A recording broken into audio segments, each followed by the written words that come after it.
Assalamualaikum warahmatullahi wabarakatuh. Perkenalkan, nama saya Didi Pratama, akan mempresentasikan etika menurut Socrates. Siapa Socrates? Dia adalah filsuf Yunani kuno dari tahun 469 sampai 399 sebelum Masehi. Socrates lahir di Athena sekitar tahun 469 sebelum Masehi dan hidup selama masa keemasan demokrasi Athena. Berbeda dengan kebanyakan filsuf, Socrates tidak meninggalkan tulisan apapun. Kita mengenal pemikirannya terutama melalui dialog-dialog yang ditulis oleh murid terkenalnya Plato. Metode dialektika.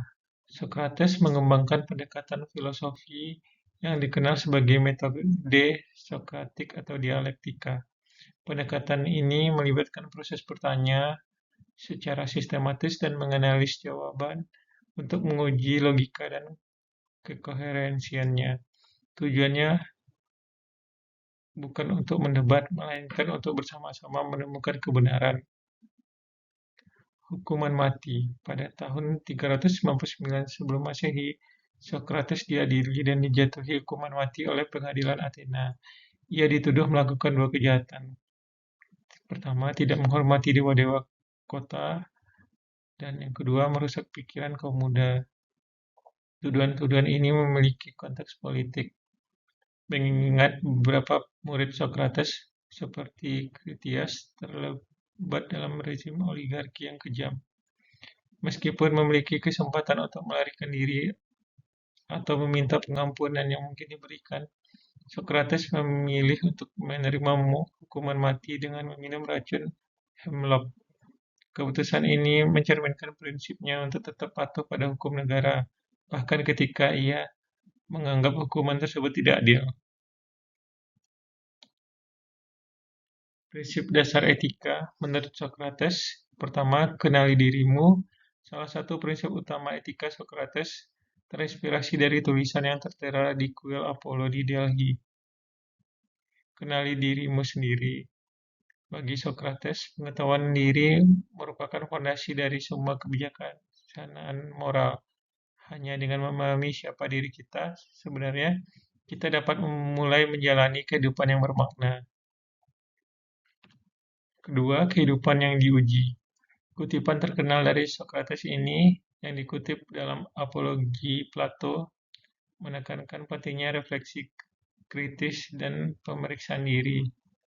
Menurut Socrates, manusia seharusnya tidak sekedar hidup begitu saja, tetapi harus terus-menerus mempertanyakan, memeriksa kehidupan mereka, nilai-nilai mereka, dan tindakan mereka.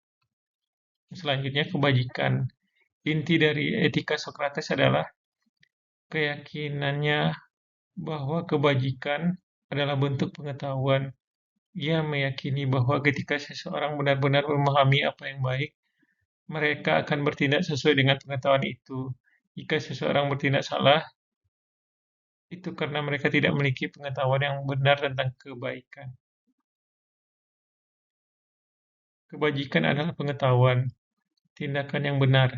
Menurut Socrates, pengetahuan yang benar tentang kebaikan akan selalu mengarah pada tindakan yang benar. Ia tidak percaya bahwa seseorang dapat mengetahui apa yang baik tetapi memilih untuk tidak melakukannya. Pandangannya cukup revolusioner bahkan dalam konteks modern. Selanjutnya, pendidikan moral. Jika kebajikan adalah bentuk pengetahuan, maka konsekuensinya adalah kebajikan dapat diajarkan. Bagi Socrates, pendidikan moral bukanlah sekadar mengajarkan aturan atau perintah, tetapi membimbing seseorang untuk memahami sifat intrinsik dari kebaikan. Selanjutnya, ketidaktahuan. Prinsip sentral dalam etika Socrates adalah bahwa kejahatan adalah hasil dari ketidaktahuan, bukan kesengajaan. Ini adalah pandangan yang cukup optimis tentang sifat manusia, menyiratkan bahwa tidak ada yang dengan sengaja memilih untuk berbuat jahat. Paradoks Sokratik. Saya tidak tahu. Sokrates terkenal dengan pernyataan bahwa satu-satu hal yang ia tahu dengan pasti adalah bahwa ia tidak tahu apa-apa. Ini mencerminkan keyakinan pada keterbatasan pengetahuan manusia dan pentingnya mengakui ketidaktahuan sebagai langkah pertama menuju kebijaksanaan. Kebijaksanaan sejati. Bagi Socrates, kebijaksanaan sejati dimulai dengan pengakuan ketidaktahuan. Sikap ini menciptakan keterbukaan terhadap pembelajaran dan penyelidikan. Sementara anggapan bahwa kita sudah tahu menutup kemungkinan untuk penemuan dan perkembangan baru. Kritik sofis. Pengakuan Socrates akan ketidaktahuannya sangat kontras dengan klaim para sofis pada zamannya, yang mengajarkan retorika dan menjanjikan kemampuan untuk meyakinkan orang lain dalam perdebatan. Terlepas dari kebenaran, Socrates mengkritik sofis karena mereka lebih tertarik pada kemenangan dalam argumen daripada penemuan kebenaran. Metode Sokratik. Pertama, dialog. Metode Sokratik didasarkan pada dialog atau percakapan, bukan pada kuliah atau monolog. Sokrates percaya bahwa kebenaran ditemukan melalui interaksi antara pikiran-pikiran di mana ide-ide dapat diuji, dikritik, dan disempurnakan. Yang kedua, bantahan. Lancius atau bantahan adalah aspek kritis dari metode Sokratik, di mana ia secara sistematis mempertanyakan kepercayaan lawan bicaranya untuk mengungkapkan kontradiksi dan ketidakkonsistenan. Tujuannya bukan untuk memalukan atau mengalahkan lawan bicara, tetapi untuk membersihkan pikiran mereka dari kepercayaan yang salah yang menghalangi pencarian pengetahuan sejati. Ketiga, Maieutika, seni kebidanan. Sokrates sering membandingkan metodenya dengan profesi ibunya sebagai bidan. Sama seperti seorang bidan membantu melahirkan bayi, Sokrates membantu melahirkan pengetahuan dalam pikiran lawan bicaranya. Ia percaya bahwa kebenaran tidak diberikan dari luar, tetapi ditemukan dalam diri melalui refleksi kritis dan dialog. Selanjutnya, eudaimonia, kebahagiaan.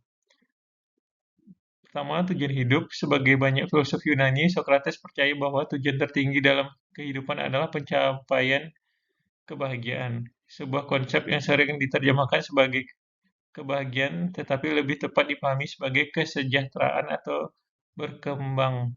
Ini bukan sekadar kesenangan momentan, tetapi kondisi jiwa yang baik secara keseluruhan. Yang kedua, jiwa yang baik. Bagi Sokrates, kebahagiaan sejati berasal dari memiliki jiwa yang baik, bukan dari kesuksesan eksternal atau materi. Ia menganggap jiwa sebagai inti dari identitas seseorang, dan perawatan jiwa sebagai tanggung jawab utama manusia. Yang ketiga, hidup bajik. Menurut Sokrates, hidup yang baik, jik, dan hidup yang bahagia adalah sama. Ia menolak pandangan umum bahwa seseorang bisa bertindak tidak bermoral, tetapi tetap hidup bahagia, atau bahwa orang baik bisa hidup tidak bahagia. Baginya, kebajikan dan kebahagiaan tak terpisahkan. Selanjutnya, intelektualisme moral. Pendidikan moral. Karena Sokrates percaya bahwa kebajikan adalah bentuk pengetahuan, ia menekankan pendidikan moral sebagai jalan menuju kehidupan yang baik. Pendidikan ini tidak hanya melibatkan instruksi formal, tetapi juga proses pemeriksaan diri yang berkelanjutan. Selanjutnya, ketidaktahuan. Dalam pemikiran Sokrates, ketidaktahuan moral adalah akar dari semua kejahatan. Ia membedakan ketidaktahuan biasa, tidak mengetahui fakta tertentu, dengan ketidaktahuan moral yang lebih mendalam, salah paham tentang apa yang benar-benar bernilai dalam kehidupan. Selanjutnya, kejahatan. Pandangan Sokrates bahwa kejahatan berasal dari ketidaktahuan memiliki implikasi penting untuk cara kita memahami dan menanggapi tindakan jahat. Jika tidak ada yang dengan sengaja berbuat jahat, maka respon yang tepat terhadap kejahatan bukanlah hukuman, tetapi pendidikan. Kejahatan berasal dari ketidaktahuan. Pendidikan moral adalah solusi. Selanjutnya, peninggalan etika.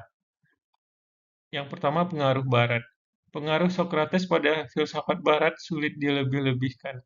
Melalui tulisan Plato, ide-idenya telah membentuk diskusi etika selama lebih dari 2000 tahun.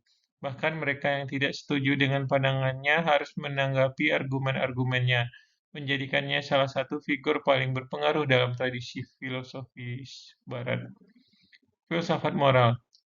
Sokrates meletakkan dasar bagi perkembangan filsafat moral oleh muridnya Plato. dan secara tidak langsung Aristoteles.